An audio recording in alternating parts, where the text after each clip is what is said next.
Next phase is luteal phase. Luteal phase को आप एक और नाम दोगे progesteronic phase in relation to its hormone, या इसी को आप नाम दोगे पोस्ट ओव्यूलेटरी फेज, क्योंकि वो ओव्यूलेशन के बाद हो रहा है। ध्यान से सुनो, रिवीजन हो रहा है आप सबका, ध्यान से सुनो। क्या बोला मैंने? 14th डे ओव्यूलेशन की प्रोसेस हुई। ओव्यूलेशन की प्रोसेस कौन से हार्मोन की वजह से हुई? LH। 14th day LH hormone maximum हुआ, उस वजह से आपका जो एग है, जो सेकेंडरी oocyte के स्टेज पे प्रेजेंट है, वो मैच्योर ग्राफिन फॉलिकल के बाहर आ गया। तो ये तो एग था, ये बाहर आ गया। ये क्या बचा? ये वो बैग बचा जिसके अंदर वो था। इसका नाम क्या था? Mature graphene follicle. 15th day अब इसी बैग को आप क्या बोलोगे? Corpus luteum. क्लियर है ये बात? ये बैग एक हार्मोन निकालेगा फ्रॉम 15th डे। उस हार्मोन का नाम होगा प्रोजेस्टेरॉन। क्लियर? प्रोजेस्टेरॉन का काम क्या होता है? एंडोमेट्रियम की डेवलपमेंट। तो एंडोमेट्रियम की लेयर को और बढ़ाएगा टिल 22nd डे।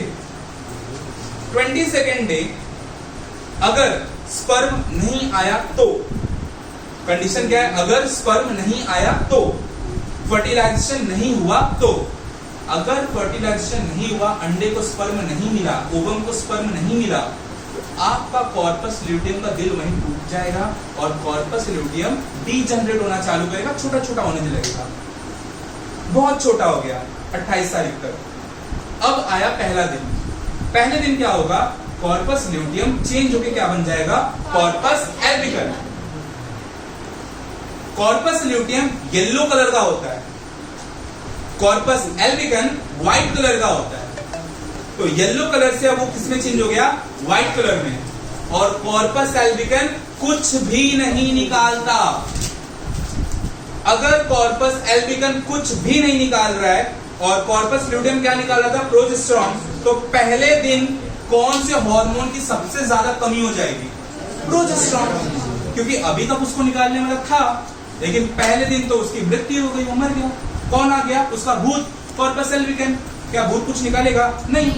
तो प्रोजेस्टेरॉन कम हो गया ना, और प्रोजेस्टेरॉन कर क्या रहा था? एंडोमेट्रियम की थिकनेस को मेंटेन कर रहा था। तो क्या एंडोमेट्रियम की थिकनेस को मेंटेन करने वाला कोई है? अब नहीं है। ईस्ट्रोजन भी तो नहीं है, ईस्ट्रोजन तो सेकेंडरी फॉलिकल निकाल रहा था। क्या सेकेंडरी फॉलिकल है आपके पास? वो भी नहीं है। तो झक मार के आपका एंडोमेट्रियम अब टूटेगा। इसी को तो आप पहला फेज कहते हो। समझ आई ये बात? तो आपको याद क्या रखना है इस फेज में? आपको याद रखना है या आपको समझना है कि ओव्यूलेशन के बाद अब हो क्या रहा है। क्या अंडा आया कि नहीं आया? सॉरी, स्पर्म आया कि नहीं आया?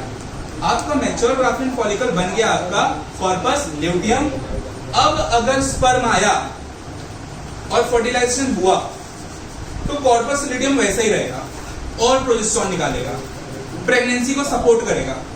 बट अगर फर्टिलाइजेशन नहीं हुआ तो कॉर्पस ल्यूटियम डीजनरेट होगा और पहले दिन किसमें चेंज हो जाएगा? कॉर्पस एल्बिकम में। येलो से हो जाएगा व्हाइट, प्रोजेस्टेरॉन हो जाएगा कम, ना के बराबर, और मेंस्ट्रुएशन हो जाएगा स्टार्ट। क्लियर ये बात सबको?